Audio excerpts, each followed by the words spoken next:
నమస్కారం. ఎంతో పురాతనమైన ఆలయం ఈ లేపాక్షి. ఆంధ్రప్రదేశ్లోని శ్రీ సత్యసాయి జిల్లాలో ఉన్న ఒక చారిత్రక గ్రామం. ఇక్కడ సీతమ్మ వారి పాదం కూడా మీరు చూడవచ్చును. ఇక్కడి వీరభద్రస్వామి ఆలయం విజయనగర సామ్రాజ్య కళా వైభవానికి అద్భుత దృశ్యం.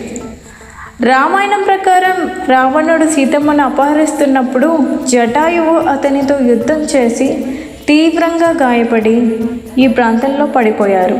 శ్రీరాముడు జటాయువును చూసి లేపక్షి అని అన్నారని, అందుకే ఈ ప్రాంతానికి లేపాక్షి అనే పేరు వచ్చిందని పురాణ కథనం చెబుతుంది. చారిత్రకంగా ఈ ఆలయాన్ని క్రీస్తు శకం 1530 ప్రాంతంలో విజయనగర చక్రవర్తి అచ్యుత దేవరాయల కాలంలో ఆయన అధికారులైన విరూపన్న మరియు వీరన్న నిర్మించారు. ఈ ఆలయం ప్రత్యేకతలు నేలను తాకనట్లు కనిపించే హ్యాంగింగ్ పిల్లర్స్,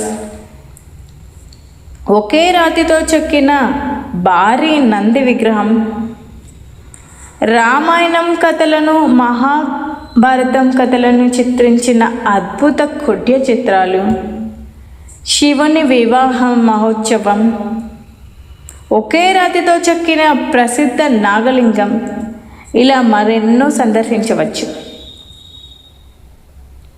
సో నెక్స్ట్ మీరు లేపాక్షి ఎలా చేరుకున్నామన్న వీడియో చూడవచ్చును.